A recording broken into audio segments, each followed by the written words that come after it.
Great. Good afternoon, everybody. Today is April 27th, and it's the bi-monthly Vermont Climate Solutions Caucus. On our agenda today, first up, we are going to hear, is it Mia or?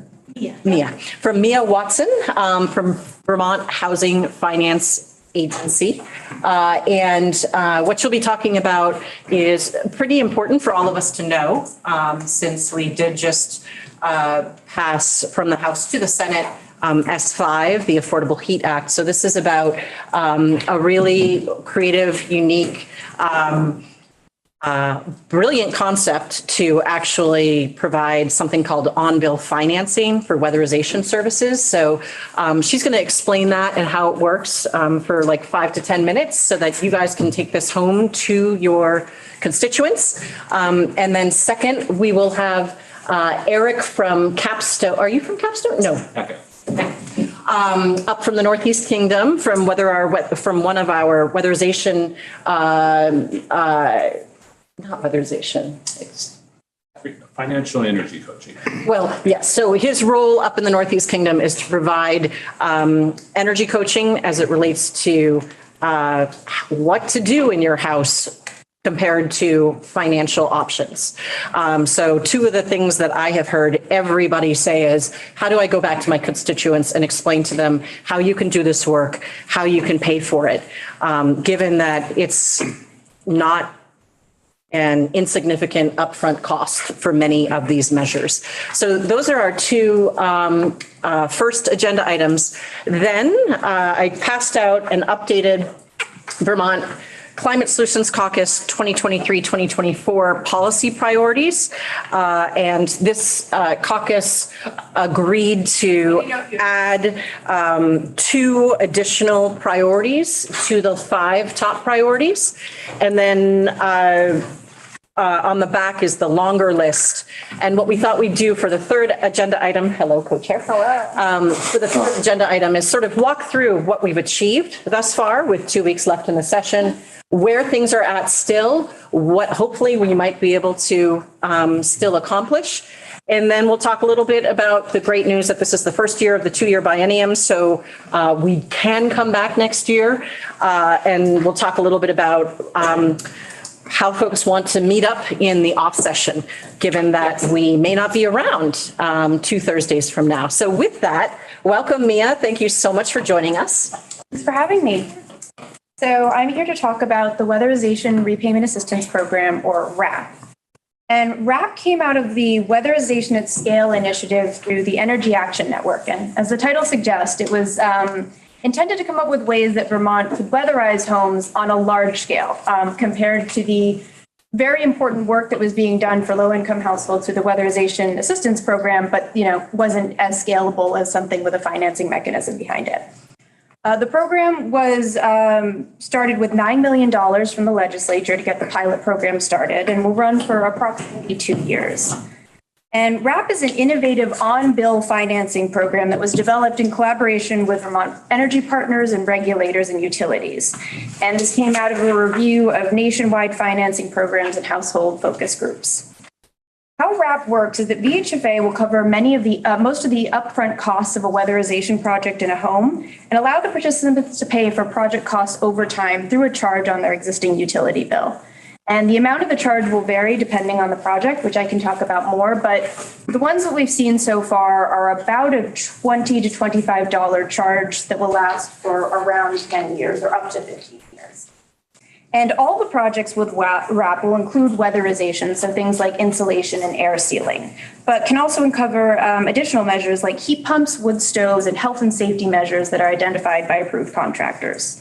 WRAP is offered through the program administrators at the state's energy efficiency utilities. So that's Efficiency Vermont, Vermont Gas, and Burlington Electric. And they'll provide the sort of front door for the program and work with contractors and customers, which is their expertise, allowing VHFA to leverage our financing expertise on the back end.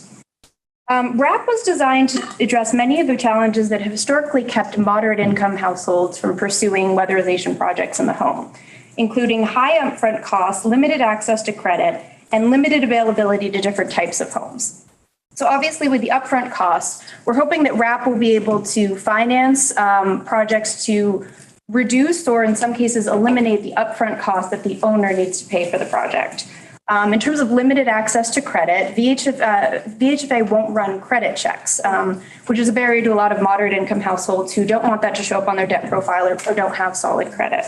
VHFA will use the participant's clean bill payment history for 12 months to stand in as an underwriting criteria for the program. And in terms of limited availability to different types of homes, that's always been a big challenge in the weatherization space. So the RAP program is available to both owners and renters in single-family homes, manufactured homes, condos, and multifamily buildings of up to 4 units. The multifamily buildings have to be the multifamily buildings have to have the owner paying the utility bill, master metering. And that was due to concerns that the PUC had about the challenges of modeling energy use in different types of a building. You can think of an attic having a very different energy profile than a basement unit. So in terms of making sure that benefits are only paid by consumers who are actually receiving them.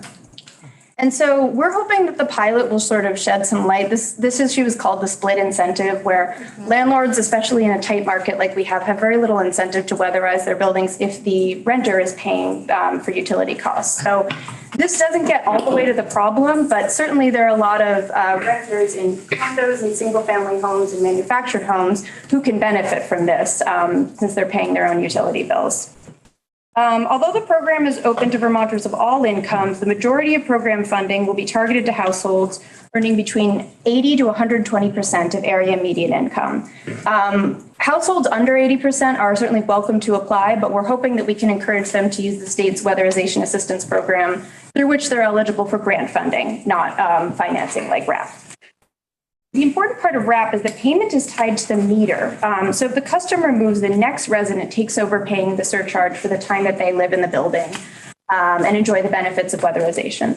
This is especially important for renters who often don't expect to live in a building for the 10-year term of RAP. So this was intended to make it more flexible and allow people to invest even if they're not sure. So if they move, they don't have to suddenly pay back, a several $1,000s loan essentially.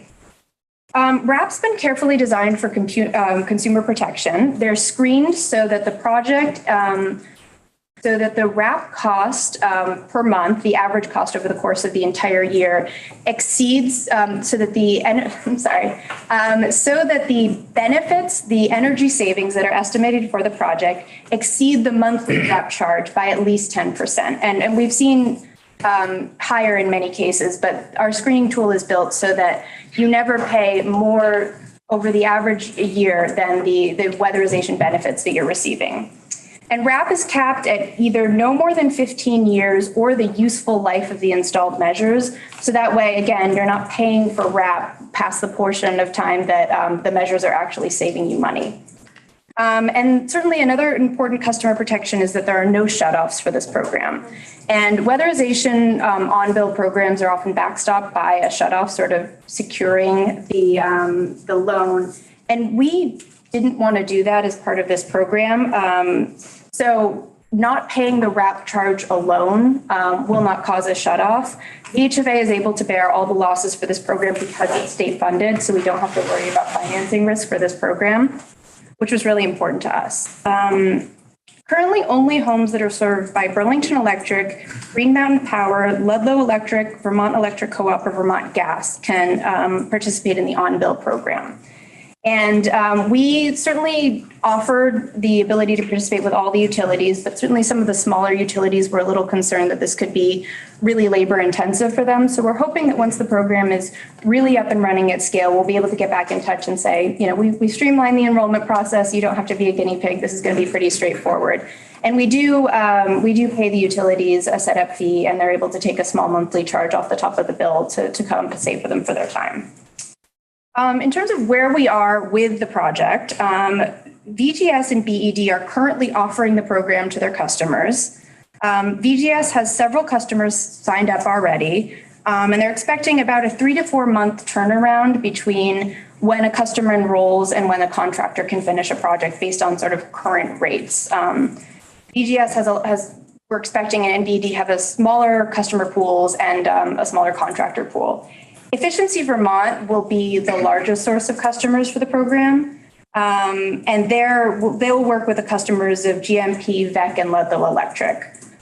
They have 22 customers already in progress, but they've been really, I'd say, deliberative with their process in terms of they are using a new software, which they're working to model energy uses, and it'll be a pretty streamlined process with contractors, but it certainly requires a lot of contractor onboarding to make sure that they're experienced in working with it. I think they have 6 contractors signed up already, which they think will be a pretty good spread of availability across the state. But certainly customers are able to reach out to Efficiency Vermont or VGS or BED at any time to get on a wait list. They're expecting that Efficiency Vermont expects that they'll be able to do promotion in late May as part of a mailer that they're using for an ARPA funded program to qualified census tracts. And they're expecting a big promotional push late June or early July when all the contractors are onboarded and they feel like they're really able to handle an influx of customer interest. Otherwise, at VHFA, we're also, while we're trying to get this process running smoothly and making sure we've thought of all the potential challenges we need to deal with RAP, we're also looking at new capital to think about expanding it beyond the pilot phase and the legislative appropriations we've gotten so far. We did receive a congressionally directed spending award through Senator Leahy for $8.5 million that's going to be between Efficiency Vermont, VGS, and VHFA. And Efficiency Vermont is leading the discussion with the Department of Energy to get those funds released. So that'll probably be in the fall, and we'll see how that could be folded into the RAP model.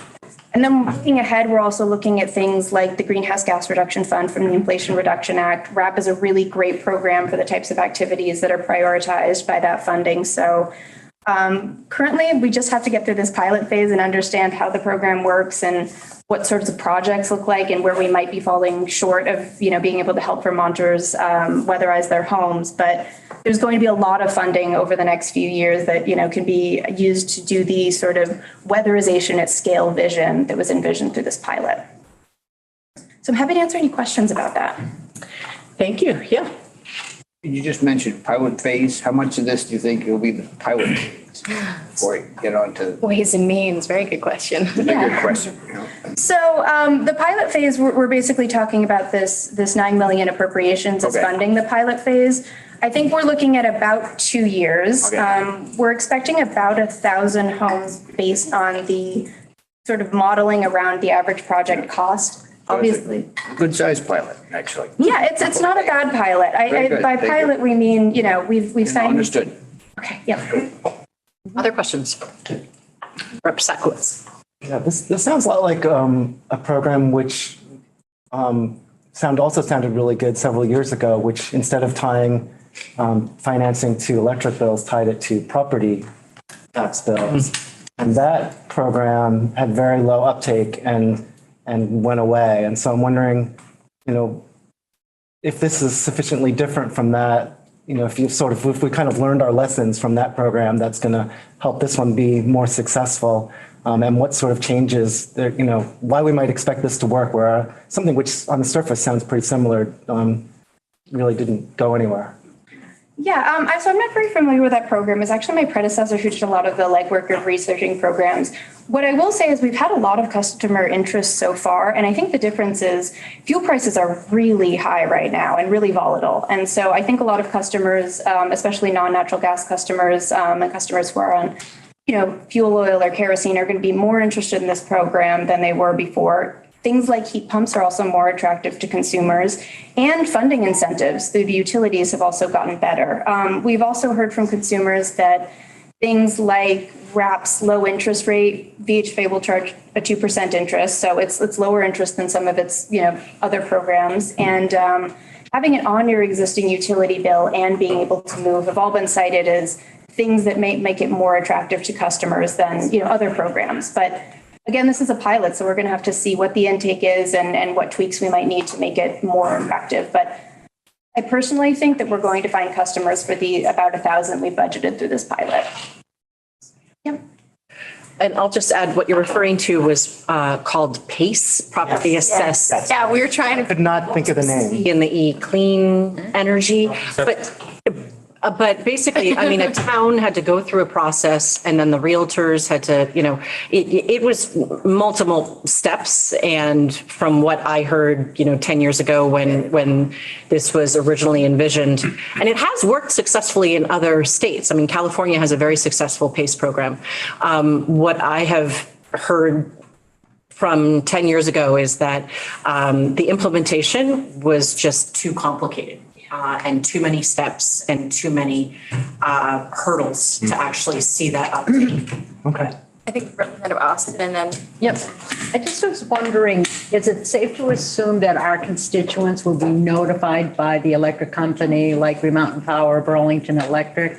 Or should we be posting things like on Front Porch Forum to make them aware of this opportunity?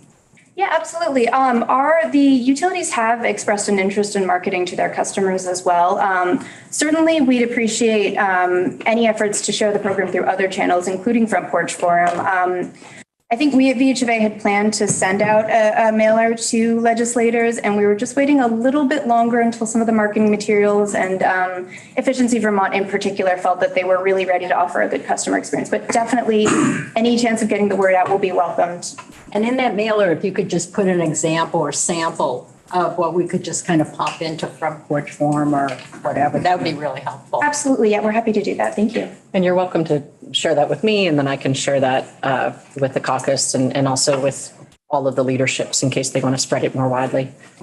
Yeah, I was just going to make a comment. I think the system that you're describing sounds very similar actually to one that I signed on for when I got solar panels on my roof. So basically I borrowed money, I think it was an 11-year loan, and I now no longer pay an electric bill except for the taxes and fees, so I get a bill from Green Mountain Power for taxes and fees of like $25, and I don't pay any electric bill because it's all generated from my panels, but I actually am paying to the credit company that gave me the loan the amount that more or less would have been what my electric bill would be. So it really balances out. It's like I'm still paying, but in 11 years I won't have an electric bill anymore. It sounds to me similar, and I would say it works really well. In my case, it's worked very well. Yeah, I can't help but add, this is one of the pieces of, financing products that nationwide energy efficiency experts are like, oh, if we could only get this out the door. So I am so grateful for VHFA for taking a year and a half to put these pieces together. A key piece to this for a lot of folks, if you do a weatherization project, you might get up to a 5-year, personal loan or energy savings loan, but the weatherization value is 15 years. And so a key piece of this is lining that value with the term of the value. And the other piece for people who are, concerned about debt or might move is that it goes to your utility meter. But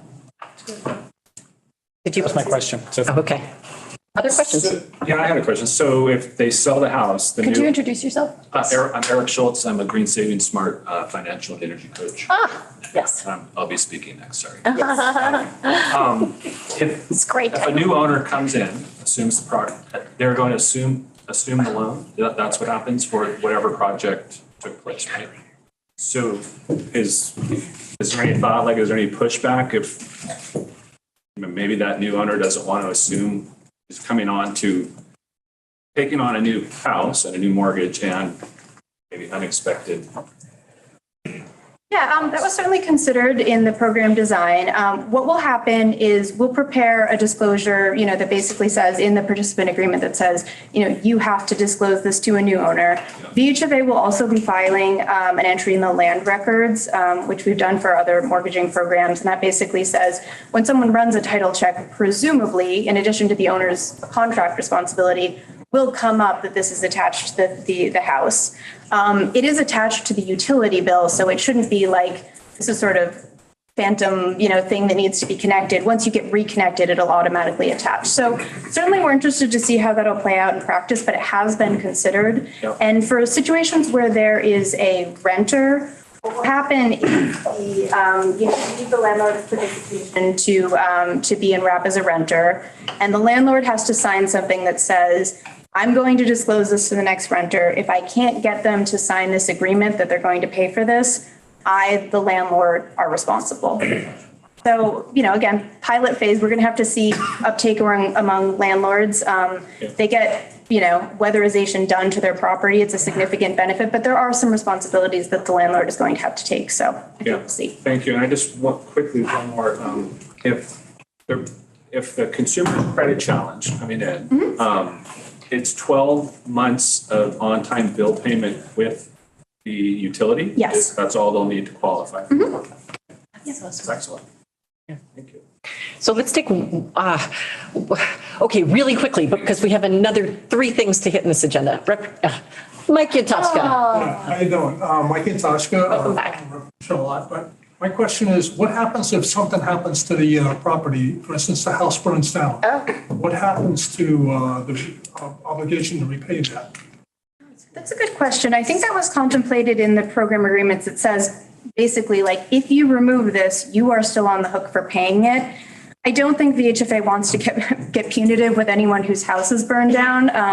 Because it's state money and we don't have to, pay debt on it, I think we have some flexibility to deal with these unencountered circumstances. But in theory, if you damage or remove this, you are still responsible for paying it, once your utility bill resumes. I don't think we're in the business at PHFA of hunting people down who have, had their house burned down. So. Question. Yeah, I think with these programs, having a good amount of capacity for risk is going to be key through things like a loan loss reserve or something. That's what we've been able to do for the state. But I think we're going to keep in mind as we expand the program that we do need to be able to respond to losses and unforeseen circumstances without, being punitive with trying to recapture, investments. Rep. Torrey, and then we'll shift. Thank you so much for this. Just a quick question, kind of related.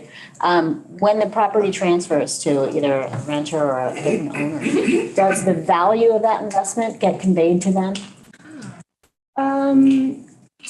So could you explain how you mean? Well, you're letting them know that they're going to have this expense that comes with their assumption of the ownership. But it would be nice if they also got information about what the benefits are of those investments and what kind of cost savings they can be expected to realize. Yeah, and the disclosure that we're providing, it has the value. I'd have to double check exactly what the disclosure includes, but it is supposed to be the value and what was installed as part of the thing. I think it'll vary if the person sells close to, the end of it. I don't know if we've considered like the weighted useful life at that point, but certainly they're supposed to tell the next owner the value and when it was installed. And the effect on operating costs. Mm-hmm. Yeah. Okay, thank you so much, Mia. I'm happy to share her contact information via Mike. Thank you. Really appreciate you coming and so glad you guys are offering this. Really appreciate it. We're going to shift to Eric. Eric, you can. I'm going to give out yours here.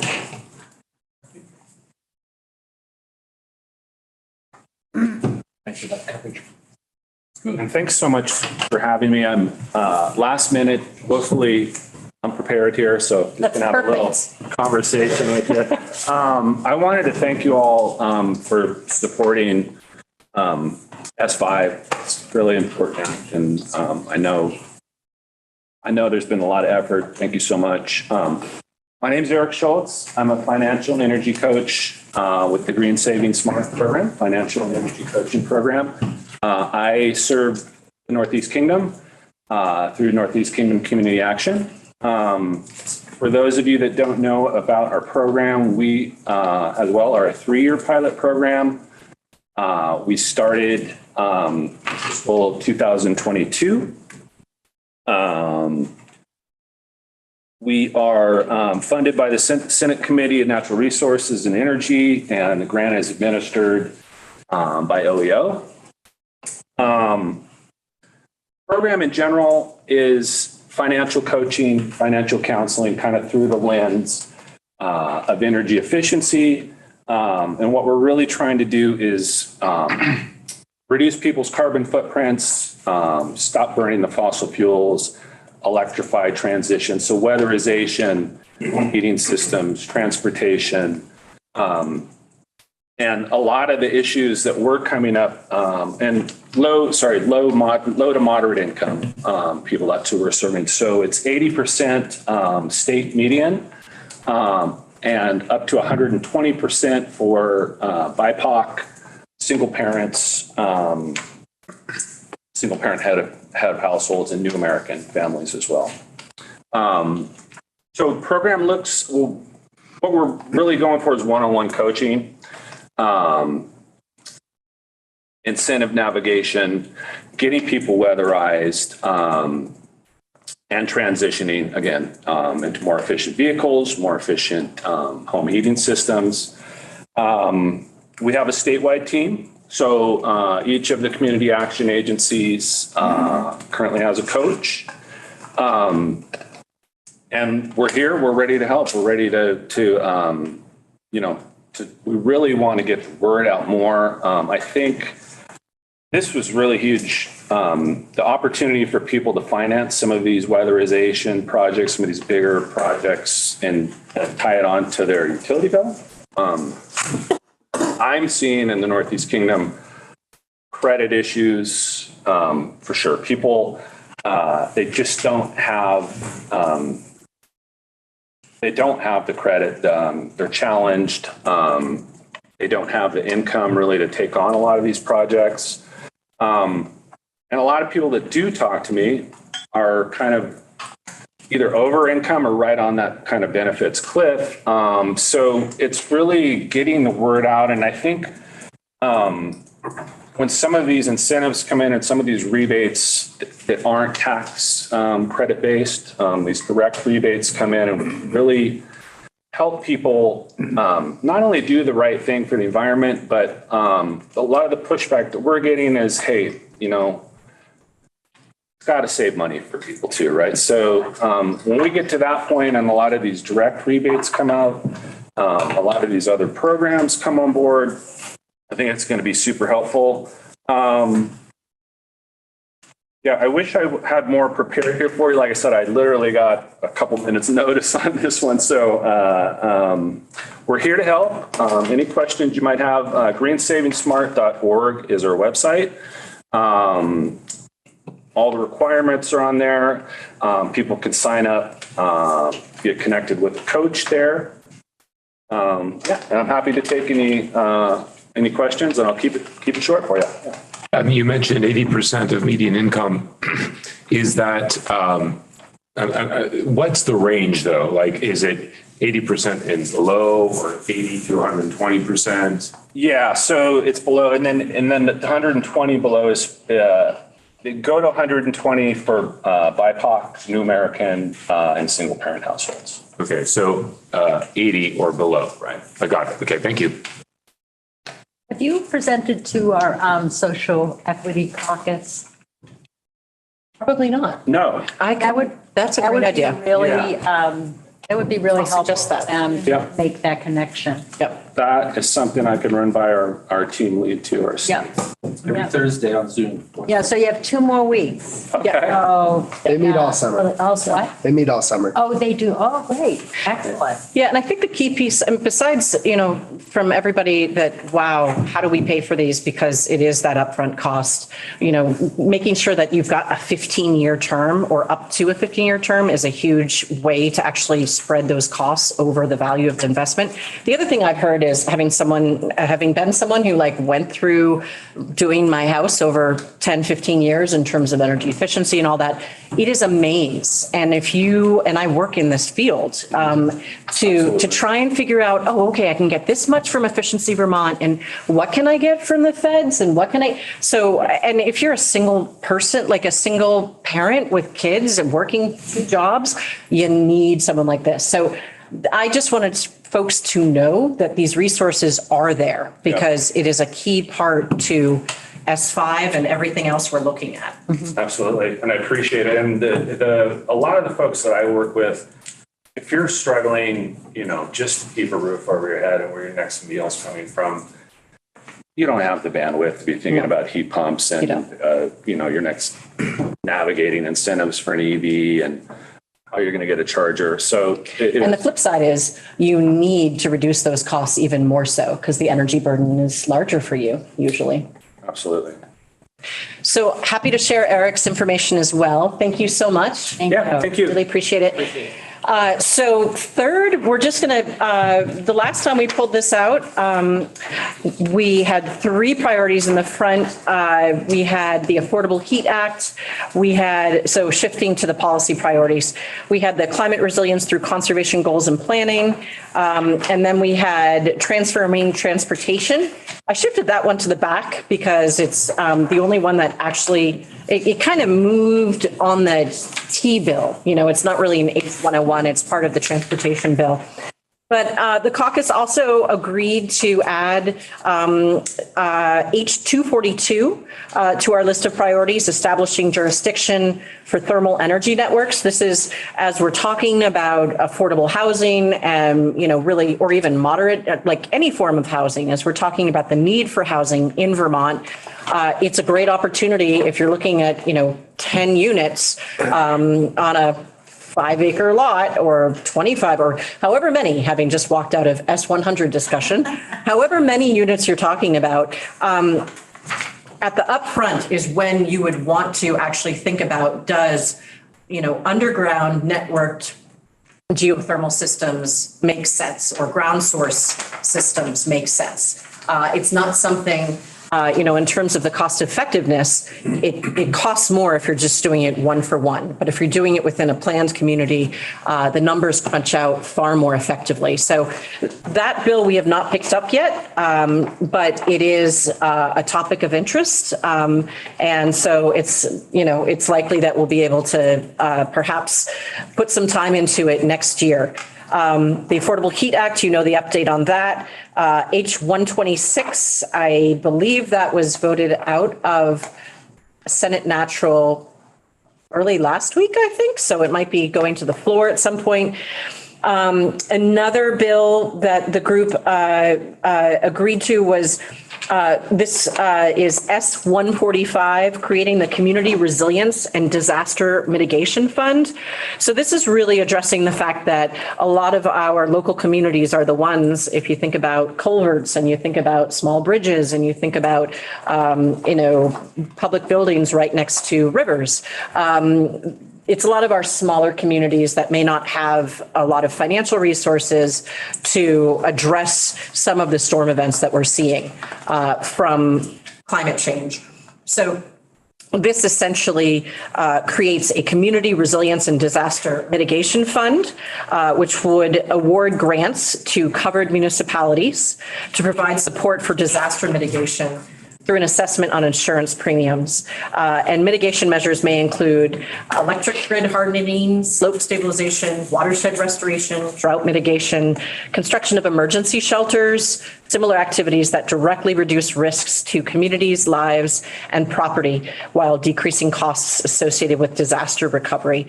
And I have spoken about this with some of the leadership that could relate to the committees of this jurisdiction, and there's interest in looking at this as well. On the flip side, just so folks know where things are at, the mapping the electric grid reliability needs, H4037, that has not gotten off of my committee's wall. We've been a little busy.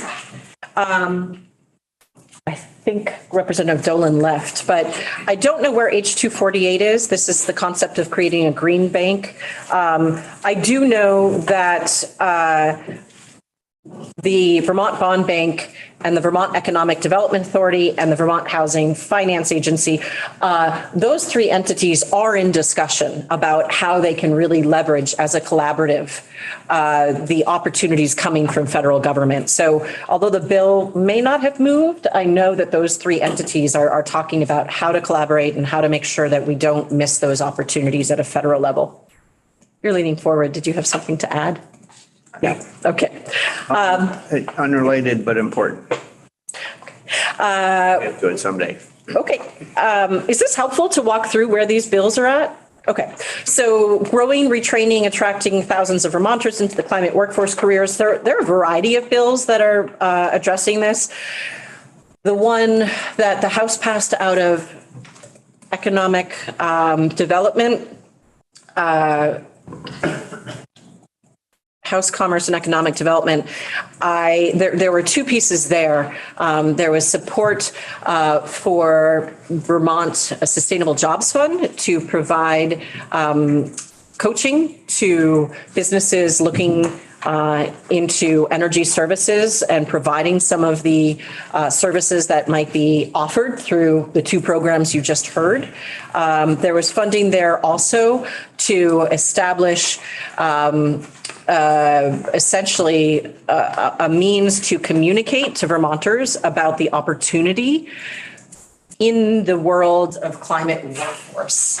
You heard the climate workforce discussion maybe a month or so ago.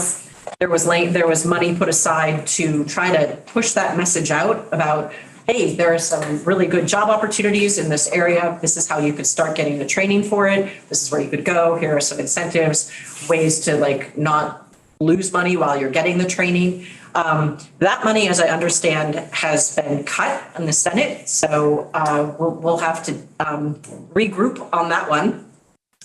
Modernizing the renewable energy standard. So there are various bills. I think there are 3 or 4 or 5 bills on this. I do know that there is some discussion going on about, okay, if we're unable to modernize it right now, maybe what we could do is actually figure out what makes the most sense, since there have been so many different proposals as to how best to modernize the res. So one of the ideas floating right now is, a study, but a study in a helpful way to really continue the conversation over the off session to figure out what should the role of, large-scale hydro be? What should the role of in-state versus out-of-state renewables be? Because each one of these options has pros, cons, depending on your view. So there is some idea that perhaps we could get some really good analytical thinking behind what makes the most sense to modernizing the res during the off session so that we can hit the ground running next year.